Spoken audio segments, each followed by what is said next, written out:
Hey guys, welcome into the AJA Sports Show.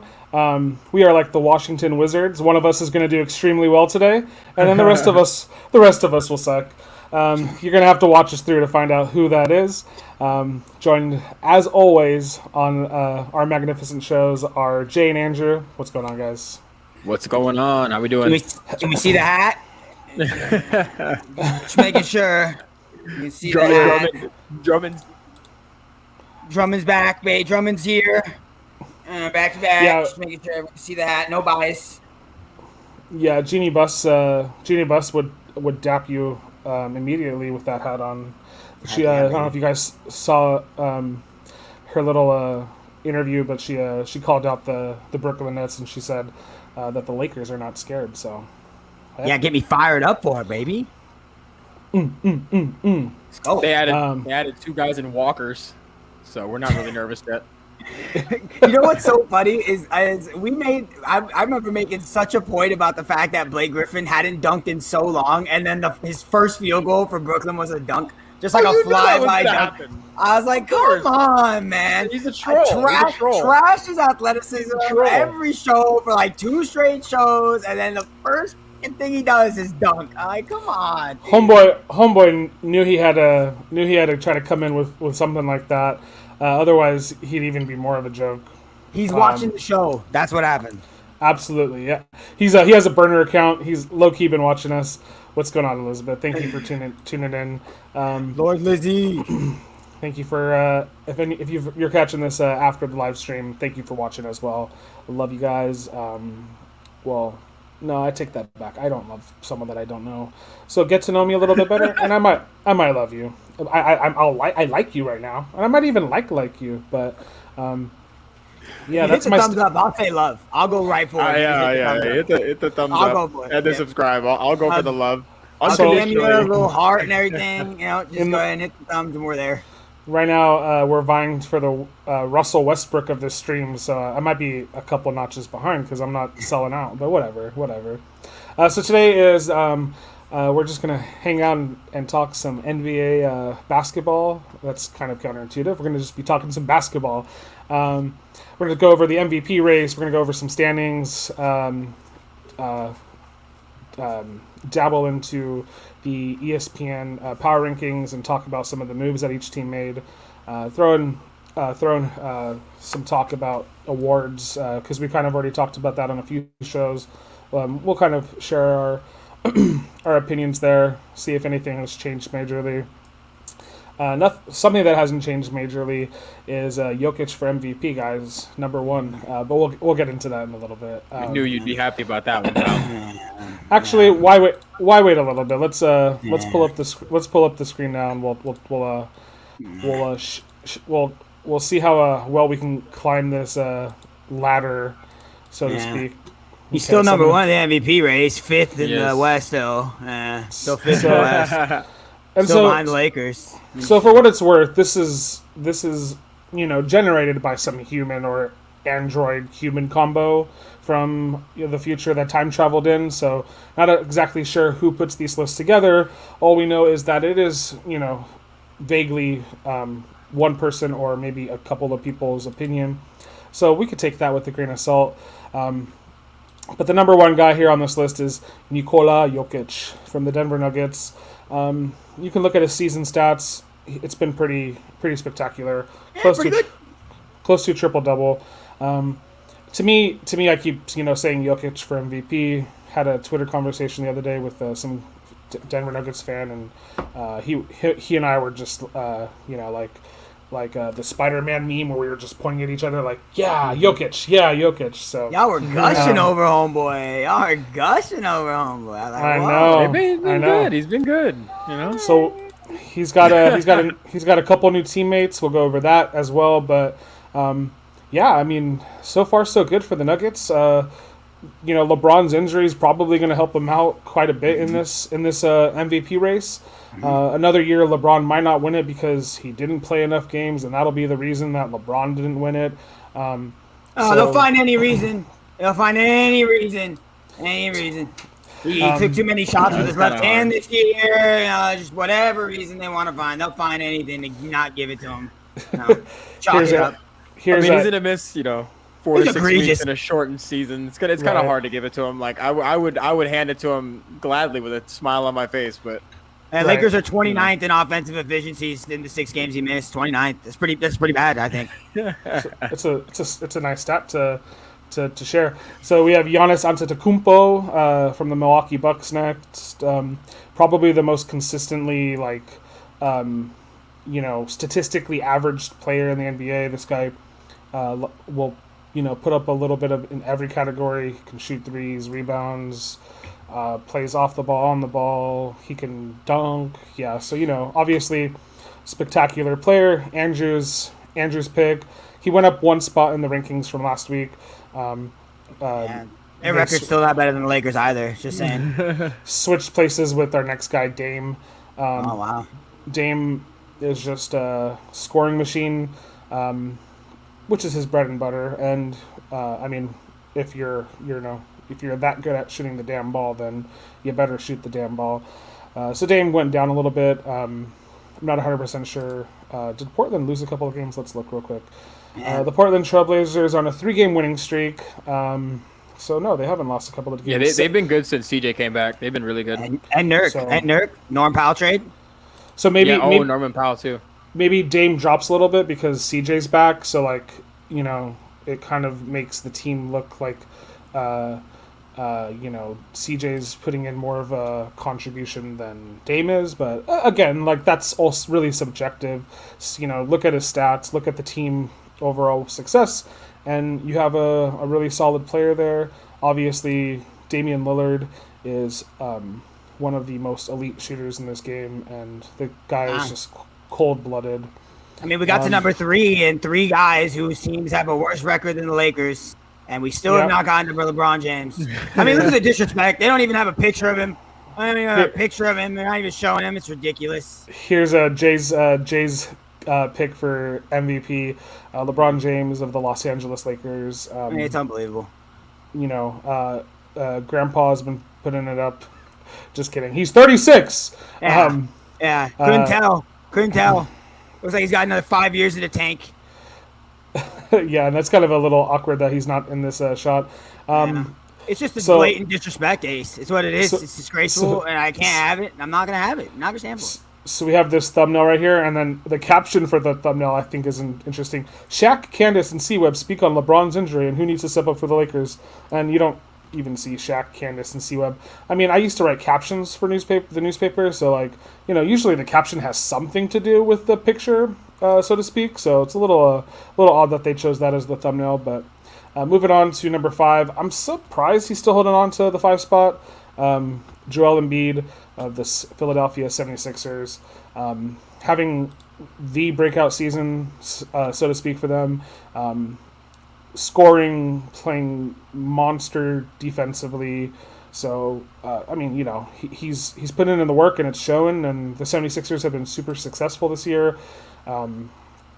They are still winning without him, though, so I can understand why he's dropping a little bit in the standings or kind of maintaining. They're 8-2 in their last 10 games, so yeah. Tobias Harris really stepped up since Joel Embiid's been out. And with Daryl Morey over there, you would have thought they would have been more active in the trade deadline. You would have thought maybe there was a lot of talks about them getting Kyle Lowry. They were the first team between the Lakers and the Heat and them. They were the 3 teams that were really vying for his services. They were the first team to drop out of there. James Harden at 6 is not okay. I don't even like James Harden. Luka Doncic at 7 should be higher. I mean, that's what I'm saying. If we're going to put these guys up there, right, if you're going to have Damian Lillard that high up there, Luka needs to be up there too. And James Harden needs to be up there. James Harden has been unbelievable since he got to the Nets. Again, I don't like James Harden. I don't like the Nets. But it just doesn't make a whole lot of sense to me. I don't know what you guys think. At least Steph Curry is 10? Steph Curry is 10? Well, Steph made it up to, I want to say, 3rd or something, a couple weeks ago.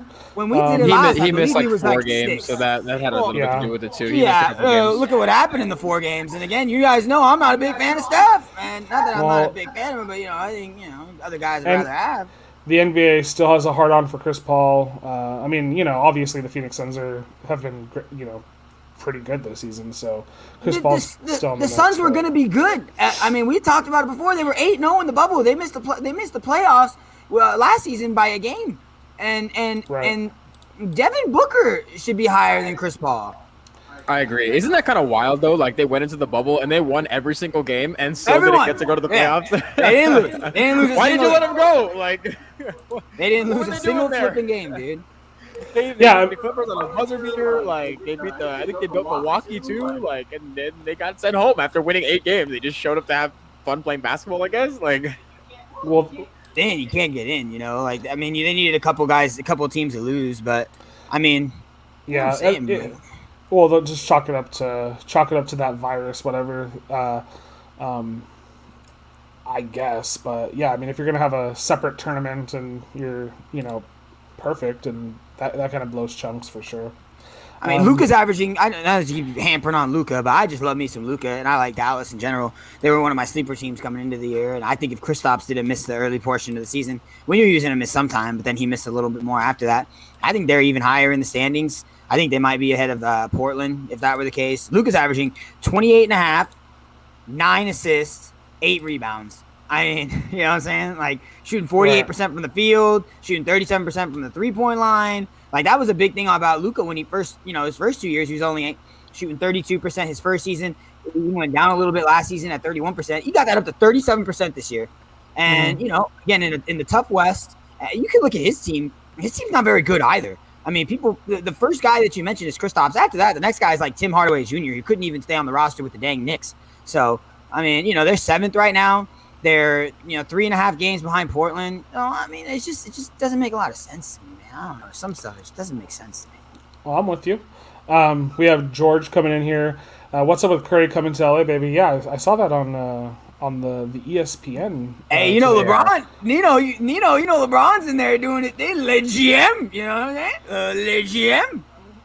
I mean, he is, for as much a hate as LeBron gets from everybody calling him La Flopper and La Crapper, whatever they come up with every year. Hey, the fool's making moves, and he's watch a game. It's like 6 calls a game. He's getting mugged. Doesn't hit nothing. It's ridiculous. Absurd. Well, it's like Shaq. The Diesel would get fouled on every play, but this guy was a monster. So if you played normal on him like you played, on Isaiah Thomas, well, yeah, Isaiah Thomas, you're gonna get called for the foul. Shaq, you wouldn't. So you'll hit Shaq a little harder. So. Yeah, I mean, with we'll Steph see. Too, when it comes to Steph, I was listening to Brian Windhorst, and he had Zach Friedel, I think his name was. He's the guy. He's like the beat writer for the Warriors up in he's a beat writer for the Warriors. I don't know why I'm like trying to make it complicated, but he was saying that Brian Windhorst throwing out the idea of him possibly going out to the Lakers because his contract is up in 2022, and that he's due for another 5-year max extension. And Nick Friedel kind of shut it down really, really quickly, saying he's gonna sign very demonstratively.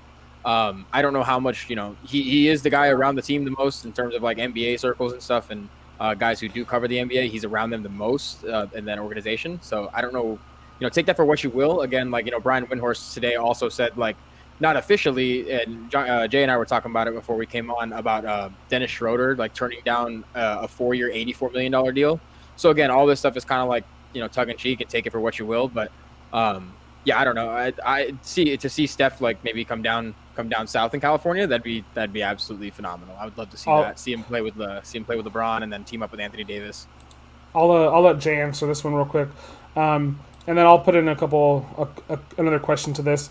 So George also saying he's definitely trying to recruit him. Would be smart. He's done all he can for Golden State. I'm gonna also ask the question too, with the fact that we were potentially tied to Kyle Lowry at the trade deadline, and then I don't know what that tells you about Dennis Schroeder not necessarily being our point guard. How do you feel about Schroeder, Kyle Lowry, and Steph Curry here, Jay? Well, I mean, I think the Lakers would be smart to try to keep a point guard around. That was something that we saw was their downfall last year, and that's why Rajon Rondo came up so huge for us in the playoffs.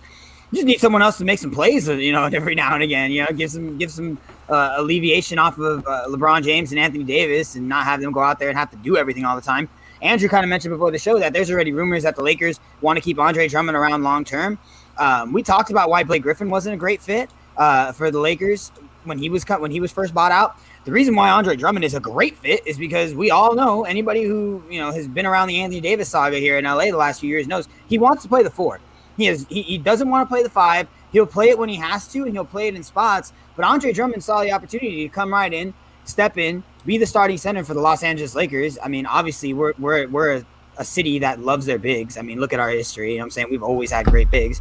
So having a point guard there is really good. We need somebody like that, which is why I think they were aggressively going after Kyle Lowry. A little interesting why they weren't, trying to include THT. I know that THT's shown a lot of promise, and he's super young. If you win championships, man, like at the end of the day, get rid of THT. If you think Kyle Lowry is the guy, and I know Andrew's not a huge fan of Kyle Lowry. Andrew, you can touch on this too. But if you think that Kyle Lowry is that guy, right, who's going to elevate the Lakers to no shot number 1 title favorites, even with the Nets and all they're doing, bringing over the grandpas, then you need to put in THT. And they weren't willing to do that, which I found very interesting. One more note I'll touch on is that apparently Brian Windhorst mentioned today in his Hoops Collective podcast that Dennis Schroeder turned down a 4-year, $84 million deal from the Lakers. If that's the case, I don't know what he's thinking. You get 4 years. You're going to have Anthony Davis here for a while. You're going to have LeBron here for at least 2 years. It just didn't make a whole lot of sense to me if that was the case for him. I mean, I know he wants to test free agency. He's young, probably wants to make some money, but that was a little interesting. Just an FYI, that was a little tidbit I saw today. Yeah, I don't know if he's necessarily deserved like a mega contract, so that makes sense. Right? I mean, he's been serviceable here. Oh yeah. He's helped us win some games. I'm not gonna we're not gonna crown the guy before he wins a title with us. Andrew, we'll let Andrew talk about Kyle for a sec too, but at what point do the Lakers stop mortgaging their future? I mean, do we think THC is like a component we can keep in the next few years? And if so, why? Like, are we doing the same thing we did with the Julius Randles and D'Angelo Russells and Larry Nance Jr.'s and just kind of pivoting away from them, landing the big guys? Are we always going to be that team that buys into like the mega athlete who wants to be here, who wants to carry on the traditions of Los Angeles?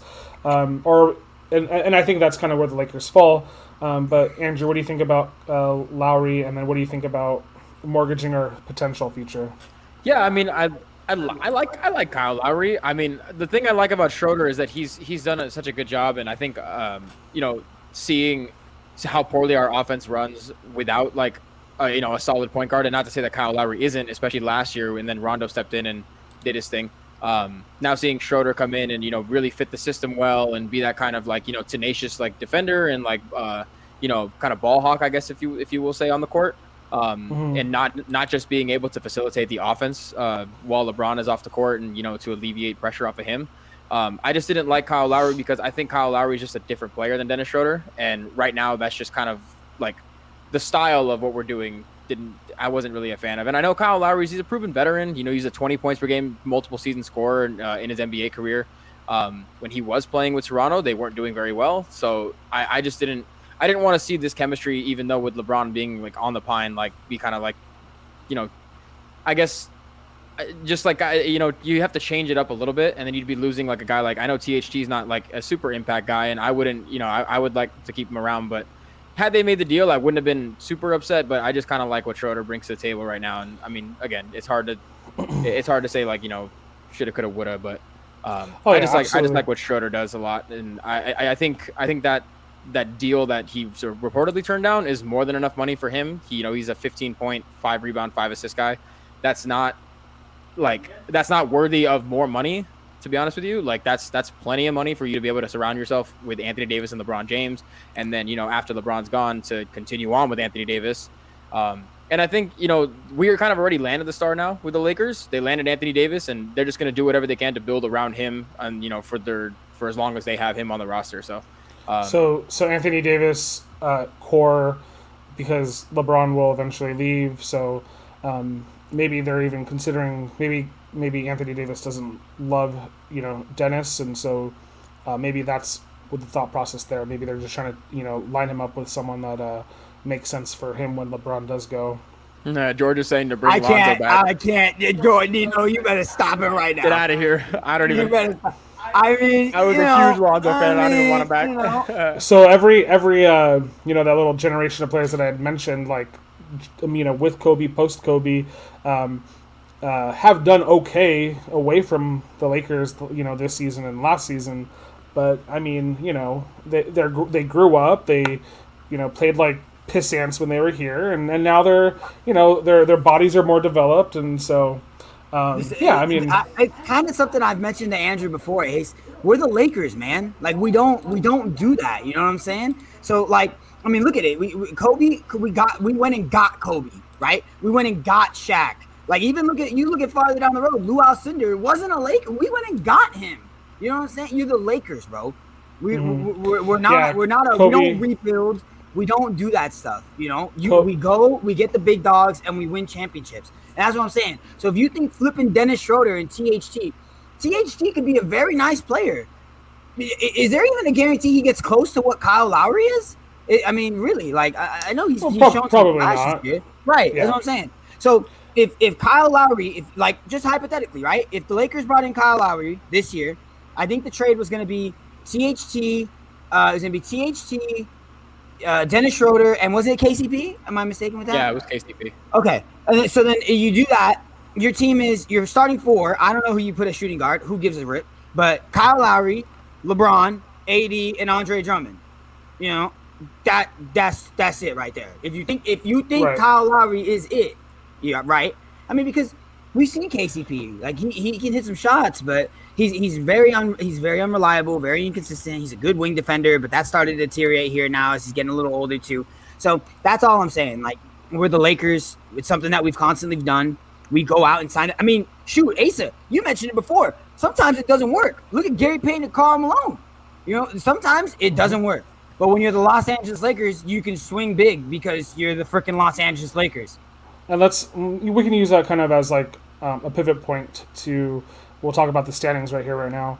And yeah, like, so I keep bringing up the fact that this Brooklyn Nets team reminds me of the 2003-2004 Los Angeles Lakers team that was going for the four-peat, bringing in Karl Malone, Gary Payton, and we not that we were doing them favors, but we kind of built the super team, and then the super team didn't work. So super teams don't always work. Super teams are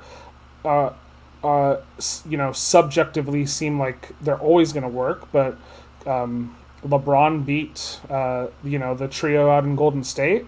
Kind of going back to Golden State, yeah, maybe that's Steph has done it as many times, and Clay keeps getting hurt, so maybe Steph does want to continue his legacy elsewhere, but he does kind of seem like he wants to be an Oakland kid, and I get that, and his wife and Steph's always hurt too. Are close to the city, and Steph is kind of hurt. Steph is like, if we how we brought in Steve Nash, and Steve Nash just started his career tanked when he became a Laker, and because he was injured. So for Steve Nash is one of my least favorite players in the NBA. First, he stole. I don't know how he managed to do it, but he stole 2 MVPs from Kobe, averaging 18 and 11. Or like horseradish, awful. And then he comes to the Lakers and just plays 10 games to make the threshold to make $10 million instead of just sitting out, so we could use that money to go get another player in Kobe's freaking wheelbarrow dragging of the 2012-13 Lakers with Dwight Howard and Pau Gasol. And just takes away that $10 million from us for us to do anything with it, just to play 10 games, and then doesn't do jack crap. So I hate Steve Nash. I hope the Lakers crap on him whenever. I'm convinced it was an inside job, bro. Him and Mike D'Antoni had the, and they were just that was the whole thing. Deal. Mike D'Antoni was sick of us beating the bricks off him in the playoffs. Let's put the Lakers back 10 years or something. So I talked about it on my NBA live stream last week when I was on here solo. But yeah, the fact that. Pau Gasol, to me, was the most important trade in the last 20 years because he brought 2 titles to the team. Obviously, he's played with Cobes, so the Black Mamba was a big part of that. But he needed Pau Gasol to complete that championship run, and they played with a bunch of role players. So when we talk about that, and we'll talk about some of these moves that we're going to get into in a little bit here, we're just trying to figure out. We're not going to see all the results right now, but how does the team ultimately get affected because of the team that they're building and who they brought in, and is it going to does their core have to adapt, like Aaron Gordon to Denver. How is he going to take on a role over there? Or we're talking about Blake Griffin in Brooklyn, where maybe he's just a bench player. So we'll get into that. But yeah, it's all interesting, and I mean the Lakers are the defending champs, so like we started off talking a lot about them, but it also brings to that point like next year when when we're chatting NBA, we're going to be chatting about the top team in the league and whoever that is and whoever's chasing them. So and if it's the Nets, Sixers, Jazz, or Suns, the top 4 teams in both leagues right now, like they worked at it. They had good, consistent teams, but you have to get lucky and you have to be tested. And so, just because you put in a bunch of nails into a toolbox doesn't mean you're always going to pull out the right nail. We'll see. You still need you still need the hammer. You still need your aim needs to be right. You need to measure twice and nail once, I guess, whatever. But we'll see if Brooklyn can actually pull this off. Sorry for the lame ass. No, you're good. It's just it helps when it's usually a lot nicer when the nail is LeBron James though. Absolutely. And this is LeBron the hammer in this situation. And this isn't LeBron's first rodeo with the Lakers too. He's been on the team for what? This is his 4th year now. Third year now. So he won it in his second. Wow. Yeah. So I mean, obviously only certain players can bring that result. The Nets were literally just born this season, so we'll see if they can maintain it. But just to real quickly go over the standings here. So I think it's pretty safe to say in the East, which I have on the screen right here, the Sixers and Nets are going to keep fighting for the top seed. One of them will be 1, one of them will be 2. It's just going to probably play that way out. The Bucks are most likely going to finish 3rd. So I don't see, besides another Sixers injury, a big change there. The rest of the conference is going to be a little bit up for grabs.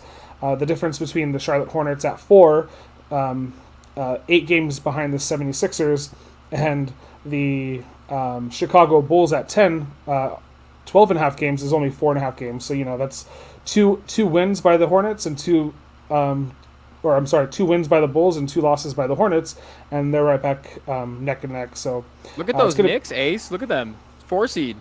I know. Look at those Knicks. What? I know.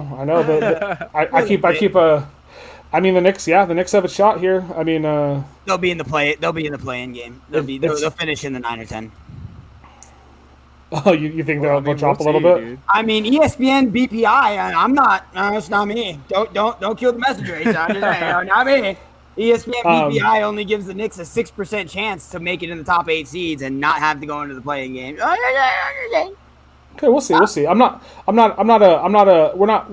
there yet. We're like a little bit more than halfway through the season, Jay. So, I mean, they'll make it. They'll be there. They're going to be in contention unless one of these teams has a major drop off in production. I know we can trash about Boston. We could talk trash about Boston, but I was going to say like even the difference between the Bulls at 10. So the Bulls at 10 make that play-in game. And the Raptors is 2 games, so even that is gonna, be close. And can Russell, Brody, Westbrook will the Wizards into contention? But if you look at their last 10, 3 and 7, don't look great. And only one player being a standout on a team, as Westbrook has showed us, does not work. Did it in Houston? Beal's missing a lot of time here. It's not good. Hey, Westbrook, maybe even, I don't know if LeBron wants to play with him, but even he has been tied back to LA countless amount of times. What's your Boston take, Andrew? Yeah, give it to you. I was laughing, like, I was giggling right now just thinking about it, like, and because I hate, we're Lakers fans, we hate the Celtics. It's just, I think they've underachieved so much this year, and then they made the trade for Evan Fournier. Oh my god, I can't get through it, dude. His stat line was cheeks. Celtics Twitter was so excited for this guy, and Evan Fournier was so excited to be, and he goes in his 33 minutes, 0 for 10 from the field, 0 for 6 from 3, and scored 0 points. What a debut! When I went on Twitter and I saw 0 and 10 was trending, I was like, what the hell? Like, I was like, what? like, I thought maybe like a big man was going 0 for 10 or something, and nope. He was Evan averaging 18 points a Fournier. game in Orlando. He couldn't even hit the score sheet. I mean, come Oh, he's on. gonna I be mean, if you rostered Evan Fournier, if you roster him at all in DFS like I have, you lose money on Evan Fournier, bro. He'll do this once every few months. Once every few months, he'll just go out there. He's gonna suck. He's just gonna be cheeks, but it's okay. I think that was actually an upgrade. The thing about Boston is they didn't get a big. If you look right under them though, Miami getting Victor Oladipo, Pat Riley. I don't know if it's the suave looks at however freaking old he is. Trading Kelly Olynyk and Avery Bradley, both guys. Oh, Kelly Olynyk was solid, but Avery Bradley, who wouldn't even see in the freaking court, and a second-round pick swap for Victor Oladipo. I mean, that's another team that nobody wanted to see last year. They're going to make it up there. They'll probably finish in the – that's another reason why I see the Knicks kind of bowing out here a little bit. I think the Pacers are going to move up. I think the Heat are going to move up. I like Boston personally, so I think they might move up. So Johnny keeps coming in here with UCLA, and I just pulled up the stats, and both these teams are just missing up a bunch of shots right now. there's been 10 total points scored, and we're like 8 minutes into the game right now. Yeah, 8 minutes into 6 the minutes in, there's been 10 total points scored. This is unreal. No 3-pointers yet. 3 turnovers by each team. UCLA is shooting 25% right now. Michigan 37%. I mean, obviously those will go up a little bit. But UCLA just turned the ball over again. I mean, is it though? Like, it's college basketball. Are they going to shoot? Are they going to break that 40% threshold? I mean, I'd bet my money on it right now that they won't. I mean, let's go. So we can. So before we get much more off topic, the East is up for grabs. I mean, not necessarily who's going to come out of it. I mean, I think we have a pretty good idea one of these top 3 teams is gonna eventually win out the day. But anybody has a shot to make the playoffs in this this conference, unless you're the Orlando Magic and Detroit Pistons and Cleveland Cavaliers, who kind of just mortgaged this season by trading away a bunch of players. But Andrew, you have any updates on basketball scores for us? Yeah, so that Nuggets game we were watching against the Sixers is a 23-point lead at halftime. Nuggets are up 68-45. We got the Hawks and Suns coming up, and the Magic and Clippers coming up soon. The Wizards, like we mentioned earlier, lost to the Hornets, 114-104. Russ had another triple-double. He's already the franchise leader in triple-doubles for the Washington Wizards, by the way. I think he had his 16th triple-double. Yeah, it's kind of wild. And then, we haven't talked about it yet, but he had 35, 14, and 21 assists. That was the first time in NBA history that somebody had 35-plus points and 20 assists in a game. That surprised me because I'm pretty sure like someone scored 30 and 20, but maybe they just didn't get to 35 and 20. I don't know. Probably 35 and 20 rebounds, but I don't think 35 and 20 assists. And then he passed Oscar Robertson and Magic Johnson yesterday too for the most 20-point and 20 assist games in NBA history. So, 16 and 28 triple doubles though; those are cool. 16 and 29 actually now because they lost today. I kind of mentioned it to the boys before this started. There were 5 guys on the Wizards, like Danny Advey, Jerome Robinson. I mean, there were 5 other players out of the 8 players that played that shot 5 of 30. Like it's just egregious over there. But and just real quick, guys, so for the top 3 there in the East, one of them's gonna get lucky and not have to play the other, right? You know what I'm saying? Like in the second round, one of them's gonna miss the other ones. So seeding is kind of important here. I guess you actually might want to be the 2 seed, right? Because then you'll play the 4 if everything goes well, if all the top seeds win. But right now, right. ESPN BPI has the 76ers finishing in first place, 1 game above the Nets. They don't have Joel Embiid, which was kind of interesting at first. But then when you look at their strength of schedule, they have the 5th easiest remaining strength of schedule. Milwaukee has the 14th, and then Brooklyn has the 19th. So Brooklyn still has some challenges to come. Don't have Kevin Durant, but not having Joel Embiid, you kind of would have thought that maybe the Sixers fall out of favor there. But considering their easier path the rest of the way, you can see them trying to hold on there. And like I said, Tobias Harris has been playing really well. So we can go to the West. I know I've been going off topic a lot. Oh, you're good. The West here we have the Utah Jazz still holding on. Most likely are going to finish as the 1 seed. The Phoenix Suns and Clippers and Lakers are in that next group, but we kind of know with the Lakers not having their their cream of their crop there, that it's going to be a little tough for them to keep maintaining that win-loss record. It'll probably be a fight for 2 and 3 between the Suns and the Clippers. The Lakers will probably be battling it out with the Nuggets and Trailblazers for that fourth seed. But I mean, the Lakers are still 6-4 in their last 10. They're on a 2-game win streak. Not doing great in the division, but best road team in the NBA. So that's got to count for something. 30 wins. I mean, if we look over here too, like only 2 teams in the East have 30 wins. So you have a couple more. Couple more. You have a nice ratio of heavy teams here at the top, but there's not like a clear runaway. I guess besides the Jazz, but yeah, we'll see how the Jazz finish the season. They've won 17 home games in a row, so that's like what's really like keeping them afloat at that 1 seed, I think. I mean, it's not like Utah has a strong home field advantage. I mean, I could be wrong there, but yeah, they talk about it a little bit. But every team that does well at home this season, they're doing well. It's like, oh, it's a big home court advantage. Like people talk about Portland being a home court advantage, and I mean they're 14-9.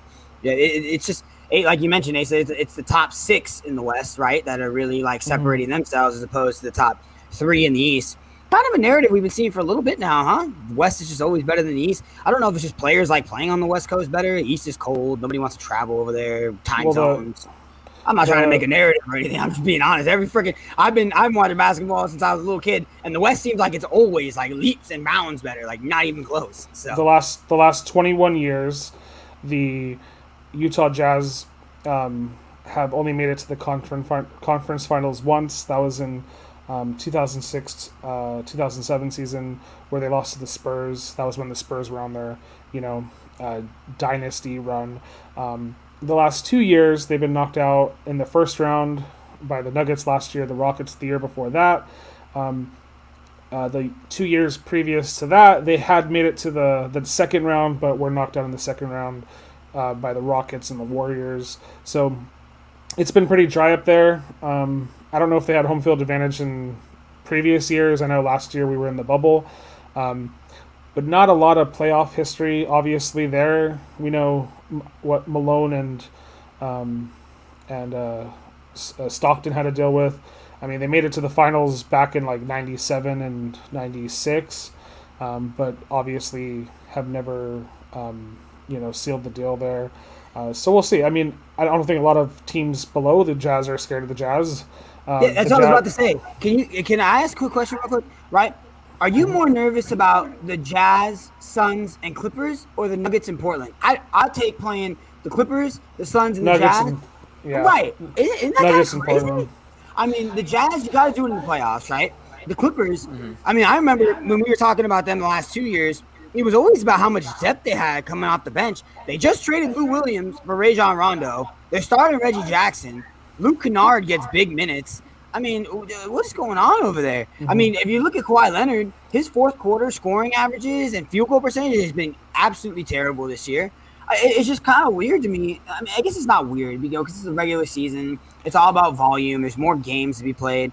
But I would much rather play any of those 3 teams in the top. I mean, especially the Jazz. I cannot stress this enough. I'll play the Jazz any day of the week, twice on Sunday. Not worried about the Jazz. Portland scares the bejesus out of me. Denver with Aaron Gordon scares the bejesus out of me. I don't want any part of those 2. I was just curious what you guys thought about that because that's what I feel. Yeah, we could let Andrew say a couple words. Yeah, I mean, even the Clippers, like, they're still trying to make it to their first conference finals in franchise history. That was they were supposed to do it last year. A little thing about the Clippers. They just started the game, by the way, against the Magic. They're up 12-0 with 3 minutes gone. Just want to throw that out there. And something else I found interesting too is that the Clippers. I don't know if you guys knew this, but the Clippers are the best 3-point shooting team in NBA history this season. They're shooting 42% from 3-point range this season, which is better than any like as a team. So it's better than any other Warriors team that's even come through. So I don't know if that's going to be sustainable to the end of the season. But so far, they've been shooting. But I think, Luke Kennard has a little bit to do with that. Because, I mean, Luke Kennard has to see minutes because they gave Luke Kennard and Marcus Morris 4-year, $64 million deals for God knows why. So Luke Kennard is made $64 million. Cornerstone. You know Luke Kennard, cornerstone. Yeah. And you can win games in the regular season because, Jay said, volume matters. Reggie Jackson is going to play a lot of minutes, and Zubac's going to play a lot of minutes. But when it comes to crunch time and playoffs and playoff basketball matters, I am terrified of what Portland could possibly do. Denver, especially after seeing what they did last year with Jamal Murray in the bubble, he hasn't even touched what he was like, doing in the bubble. Plus, you have Nikola Jokic, plus Aaron Gordon, plus Michael Porter Jr. Scary teams. So I think everyone's kind of finding their footing right now at the 4, 5, 6 range, and then the 1, 2, 3 are just kind of like, they've all been healthy. So yeah, like you said, kind of all it is. like you're mentioning about volume. I mean, the Bucks were the number 1 team in all of the league last year and lost, pretty badly in the playoffs. Obviously, there were some injuries there. The Heat were the 5 seed and ended up getting to the finals. The Lakers were pretty healthy last year, and that showed. They're finished with the best record in the West and carried that through the playoffs, defended that top seed, made it to the finals against the Heat, and the Heat just kind of ran out of juice there to keep pushing it and making it more competitive. Just wanted to update y'all because it's hilarious, but UCLA is still shooting 25%. It's 13-9 right now. They just made a 3-pointer, but they were just shooting like 13%, so they just hit that 3, got them up a little bit there. But the game is already a quarter of the way over, and it looks like it's going to be like a 40 to 40 point affair over there. So, I mean, they may not even touch 20 points each by the end of the first half. But again, I just love saying it. I just say it. It's college basketball. It's just what you get. It's only exciting because, well, not that it's only exciting, but I mean, March Madness is exciting because of how final it is. And it's 100%. It's 100% because of March Madness. It's not like great basketball. It's just because it's the tournament. Like, I mean, it's kind of it's kind of talking about teams that have scored 22 total points 12 minutes into a basketball game. Like, it's kind of the reverse with the NBA, right? Like, where the magic and the college happens because it's so final. Like the bracket is you're done, and we give a lot of, like, here in the NBA we're like, oh yeah, like regular season is everything. We're putting we're crowning champs well before the season is like even 75% of the way through. And I'll just quickly finish off this list here. So we kind of talked about the Trailblazers there at 6. The Mavs right now would be the 7 seed if the play-in tournament happened, would host the Spurs for the 7 seed. Loser of that game would have to face the winner of the Grizzlies and Warriors. I think we obviously, like, looking here at the records, kind of see that the Kings have a shot, but do they? I don't think Halliburton is going to prove enough for them to, like, really have a shot. Even with with Steph out, the Warriors have kind of just trailed a little bit. The Kings are on a 5-game winning streak, so that kind of helps the Kings make it a little closer. But I feel like we're pretty comfortable with the 7 through 10 there. Each time we bring this up, the Mavs have been 7, the Spurs have been 8, and then the Grizzlies and Warriors have, I think, switched a couple of times there, and then the Kings and Pelicans are just a couple games out looking in. But we'll see. There might be, anything is possible. Steph might get hurt. Steph might get hurt again. I think you can watch the Spurs be a team that can open up a spot for either the Kings or for the. Is that Amo Kamal? Hi, Amo. What's going on? What's going on, Kamal? What up, Amo? Hey. So yeah, look for the Spurs, and I mean, all my San Antonio peeps. I was went to school in San Antonio. Don't want to slander any San Antonians out there, but they actually have the second hardest remaining strength of schedule. Got rid of LaMarcus Aldridge. Their new starting 5 has actually been pretty good. It's like it's like a 1 point positive with the new starting 5 on there with Keldon Johnson and DeJounte Murray and DeMar DeRozan and Jakob Poeltl. But really hard strength of schedule. I think the Kings are a little bit of fool's gold. They've had a pretty easy schedule over the last 5 games that they've had that winning streak. One of those wins was a game winner against Harrison Barnes, a shot he'll never hit the rest of his life. So watch for the Pelicans. That's another team that I thought was going to be a lot better. Yeah, it was unbelievable. It was ridiculous. He had no business hitting that shot. He might as well have shot that ball with his eyes closed. And so, yeah, watch the Pelicans being a team that might be able to make a move in there. San Antonio drops out. I can see San Antonio teetering out there. Golden State could probably finish up in there and probably make it to the 8 seed if that's the case. I think the Grizzlies are real dangerous, man. I really do. It doesn't look like they're going to get Jaren Jackson back, but on any given day, Dylan Brooks and Jonas Valanciunas and John Morant can go out there and win a ball game. So I wouldn't want to face any of them. And then obviously we already talked about how much I love Dallas. So I think Dallas is a strong contender going forward. we're getting some nice praise here. Wow. One of us is handsome. The other two are scrubs. It's the Washington Wizards show. One of us is handsome. We'll figure it out by the show's end. That guy. That one. Am I pointing right? Here we go. Yeah, that one. The one right there. Okay. Oh, sorry. Go ahead. No, I don't want to keep talking about the Lakers, but I mean, can we talk about Drummond? I mean, yeah, we can. We can talk about Drummond all you want, buddy. Here I could pull up I'll pull up the NBA power rankings as provided by ESPN, and we'll just scoot down here to the Lakers wherever they fall on their silly power rankings. They got them at 8, so we kind of went over their record. They're 4th in the league. LeBron hurt. Key additions there: Andre Drummond, centers averaging a double this year. And key departures is Damian Jones, but I mean we had him on contract, so I don't know if that's necessarily technically a departure, but I just think there was nobody else for them to put there, to be honest. They just wanted to put that in there. The Lakers play the Bucks tomorrow night, and at Sacramento, at Clippers. So 1 out of the 3 should be very winnable. We'll see how they how Bucks do traveling to LA. But yeah, talk to us about Drummond, Andrew. You brought him up. What do you want to say about Drummond?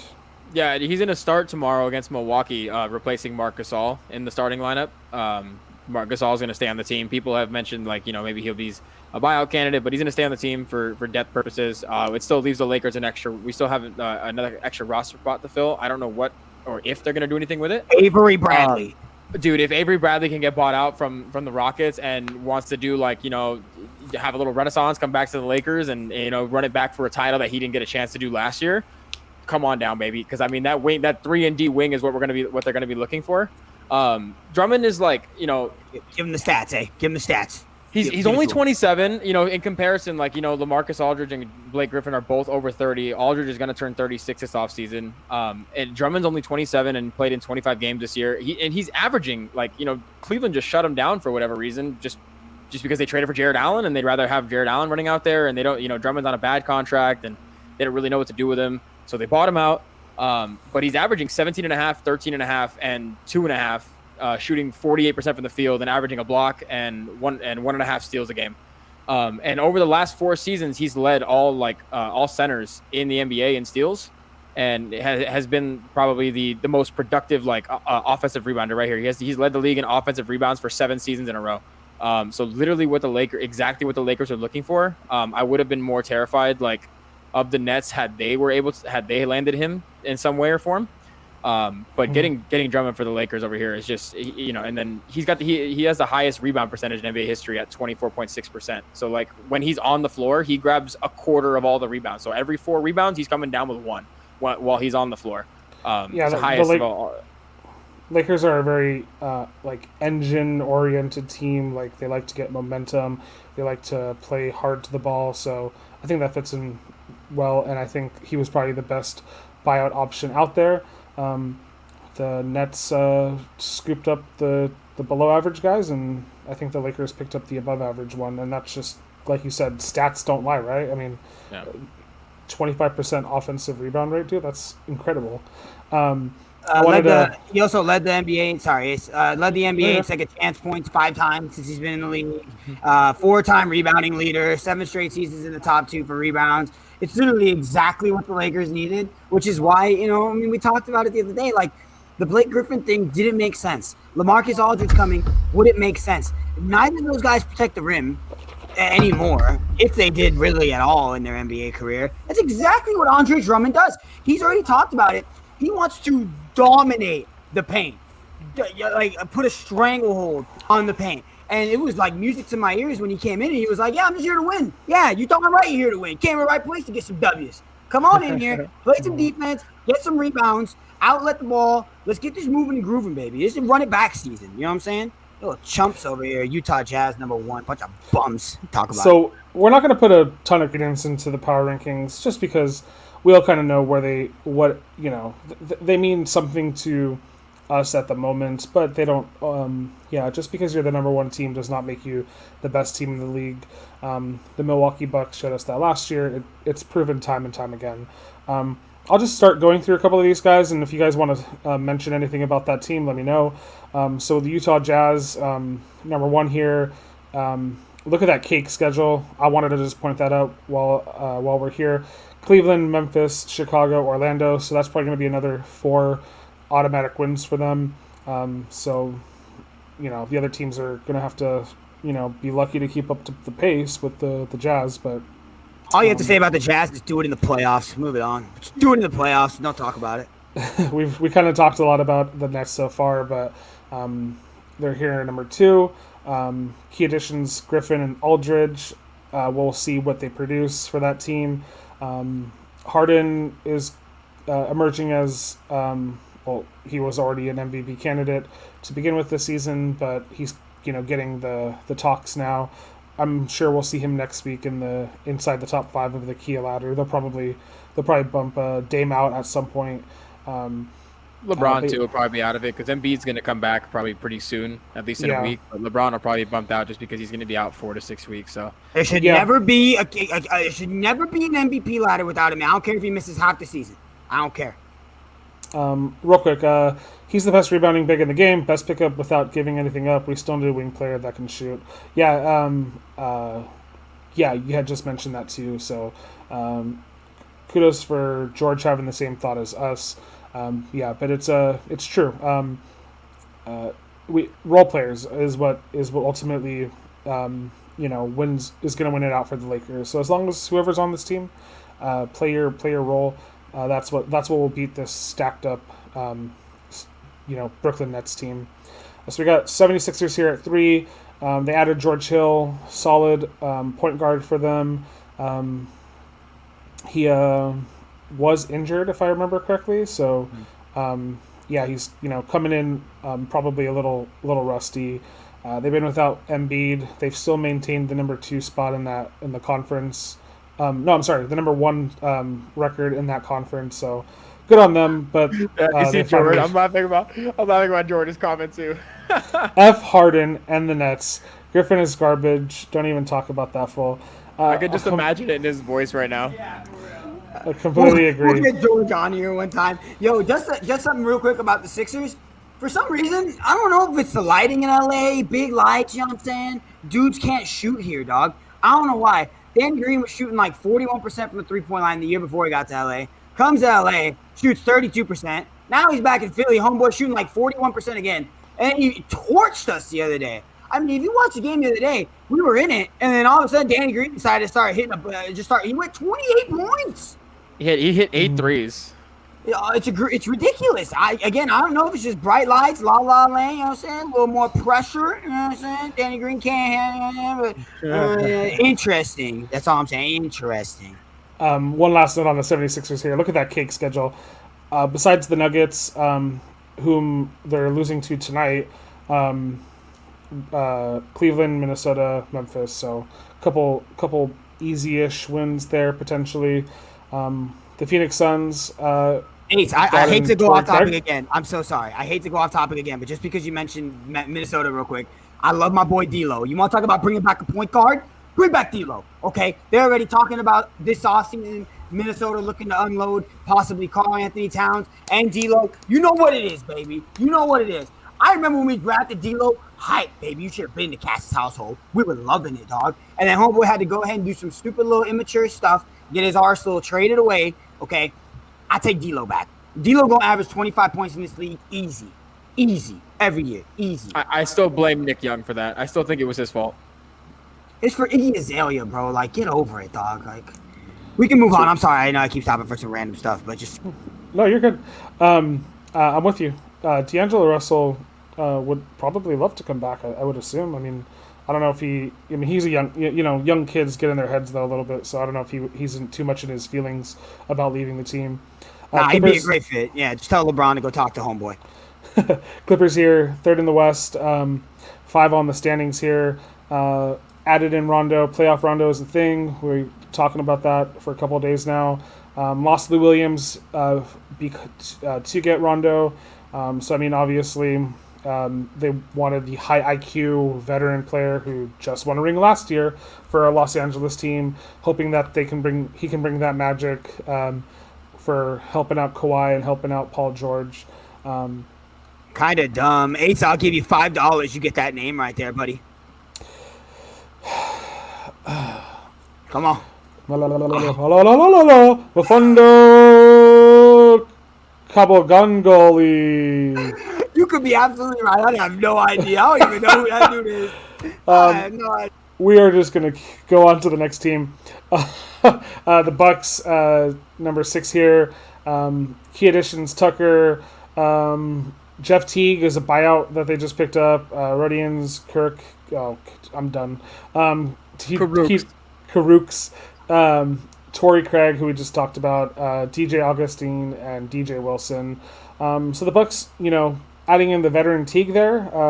Nice guard play, I guess. I don't know if that is that drastically changing Milwaukee's arc the rest of the season? It's a little bit of depth. I mean, it's I don't know how much better he is than DJ Augustine, but it's just another depth guy, a veteran piece. I mean, and then PJ Tucker, you're okay bringing in PJ Tucker because you have so much size with Giannis playing the 4. You might as well be a 5. And I mean, look at what PJ Tucker was doing at Houston. He's just going to do that again in freaking Milwaukee. He's just going to stand in the corner and shoot threes every time Giannis drives. So, yeah. Lakers should have gotten George Hill, so George likes George, and put Schroeder on the second unit. Hill can shoot the rock. Hill lost for me, bro. I'm still kind of okay with getting George Hill, but I don't think he's a starter. I think just swap it. George Hill off the bench. Schroeder stays in the starting lineup. Yeah, you could kind of look at Hill being like a poor man's Lou Williams, I guess. Like, just bringing in some extra points off the bench. I think they can play together too, because George Hill has become more of a spot up shooter later in his career. So I think they can play on the court at the same time. So yeah, absolutely. So here's the next the team that made probably the biggest splash so far. Aaron Gordon, JaVale McGee to the Denver Nuggets. They traded away Gary Harris, RJ Hampton, who was developing piece for them, and Isaiah Hartenstein. Jokic is the main man there. I was talking about this on Twitter. As long as Aaron Gordon can fit into that role, Denver should most likely improve their record. Should be a scary opponent come playoff time. I think we're all kind of, as Jay had mentioned, we're all a little bit more worried about the Nuggets than we are any other team that we talked about on this list. You want to talk about playoff Rondo? Playoff Jamal is a real thing. That dude is a playoff player. Like his game fits the playoffs so well. He's able to penetrate, kick, shoot. He kind of reminded me of like Jimmy Butler last season too. He just ran out of juice. They played the Lakers, who were just creaming everybody, but he won a lot of respect for me. He just hasn't kind of turned it on so far the regular season, but you had mentioned when we were talking the other day, he just turns it on for the playoffs. So playoff Rondo and playoff Murray are two threats for sure. We kind of already talked about the Lakers, so we'll kind of skip on through. Yeah, we talked a little bit about the Lakers, guys. Yeah. Couldn't tell ya. They're pretty cool, So next on our list here is the Portland Trailblazers, and we're not going to go through everybody. We'll just we'll cap it out here in a couple of guys. But the Trailblazers brought in shooter Norman Powell from Toronto. Rodney Hood and Gary Trent Jr. were traded away. So a lot of heavy shooters on that team. Scary come playoff time because they can just knock you out just by out shooting you. Get lucky one round. Probably not the most balanced team, so to speak, but potentially one of the scariest the scariest probably to be in a close game with. Dallas Mavericks here at 10. JJ Redick getting to go back to Dallas. Couple of moves there. Luka's been underrated, I feel like, this whole season, so that's probably good for Dallas, though, right? Like, Dallas, not a lot of pressure is going to be on them come playoff time. AJ Redick was a nice get. They didn't get him for much. To be honest, he was probably going to hit the buyout market and go to like a Nets or the Lakers. So Dallas getting him is nice. It's just another shooter for for Luka to be able to kick it to. So not bad. Yeah, absolutely. The Spurs, holding on to to a fringe playoff seed right now. Didn't do much. LaMarcus Aldridge is gone for the season. Their center Chris was he went over to the Golden State Warriors, I believe. They Jay kind of already talked about them. They're playing starting five's been playing decent. And we'll cap it out here at the Knicks, kind of go halfway through. The Knicks, no key additions. Austin Rivers was just bought out of his contract. And Terrence Ferguson is leaving the team. And then Mitchell Robinson is the only kind of like newsworthy thing there. Was injured this past weekend. Yeah, they made their move a little earlier, right? Getting Derrick Rose. Going to get Derrick Rose. So. Right, Derrick Rose the week before. They got him back. They got Derrick Rose back from injury, but then Mitchell Robinson in that same game that Derrick Rose came back broke his foot. So that's unfortunate. That'll probably be what really makes the difference in terms of them staying afloat in the top four or dropping down. We're gonna see some movement in the power rankings, like we said, in the standings, like we said. But realistically, unless a player asks for a buyout, moves to a contender, we're not going to necessarily see any team,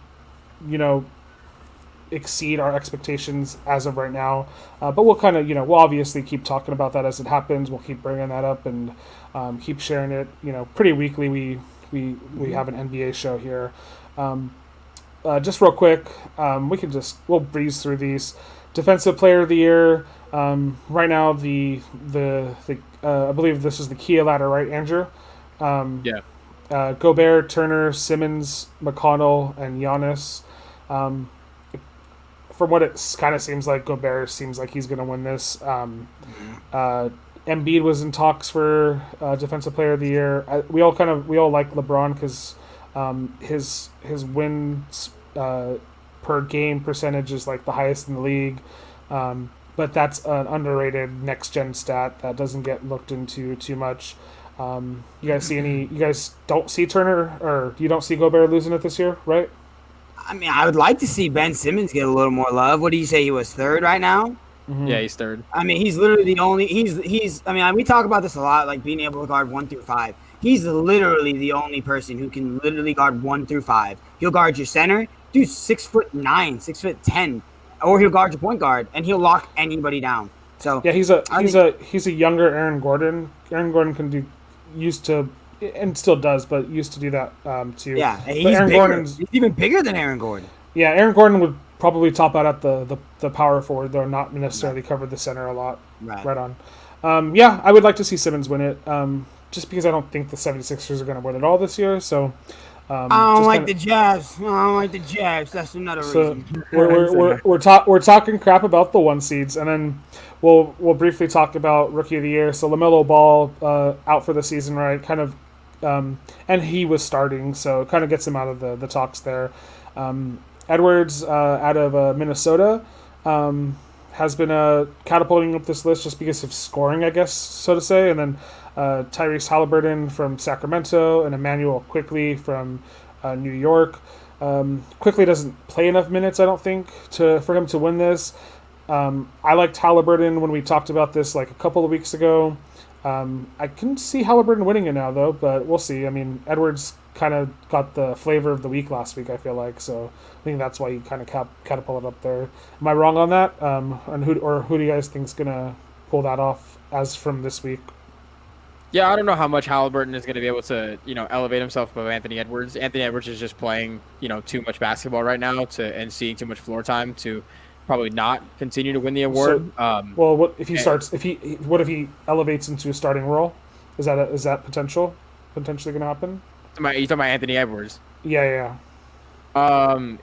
Is he not? He is starting now, isn't he? Oh, he is starting. Yeah, you're right. Yeah. So I mean, he's been pretty good. Because I know D'Lo hasn't been playing. So as long as D'Lo continues not to play, he's up to 17 points. He's up to averaging 17 points, which is LaMelo Ball for a time there was leading the rookies in scoring, but now he's probably taken up that mantle. So I'm not I'll probably just say Anthony Edwards will probably finish out the season as long as he stays healthy. I'm not the Westbrook of today's show because my brain got that one wrong. So Look, you still give it to. I know he's injured. Give it to LaMelo Ball. I don't even want to talk. It's LaMelo Ball, bro. Yeah, He was the best rookie the entire time. that's true. yeah. So that's pretty much everything we wanted to talk about. We kind of covered the buyouts. Our thoughts are Andre Drummond was the biggest one to fall, and he fell to the Lakers. Might have just been the timing there, but the Brooklyn Nets salivated on whoever they could get, and they got two guys that wanted to be there too. So I guess that's a win-win for the Lakers and the Nets. There are still a couple of buyout names to fall. We'll see where Austin Rivers ends up playing. We'll see where Hassan Whiteside has been possibly linked to a buyout. Maybe even, I would say the long shot of like Kyle Lowry getting bought out probably won't happen. We talked about Avery Bradley. So some role players there that will definitely reinforce a contender. Our MVP race is going to probably come down to the wire there. It's going to just be whoever wins it is gonna have unbelievable stats. It's just gonna be what narrative is being pushed off across there. And then our standings, we kind of said, standings aren't the end all of everything. The Lakers could be the Miami Heat team this year, where they finish fifth and then get to the finals. So yeah, we have a lot of basketball still to play. Exciting to see. You guys have any thoughts before we close it out here?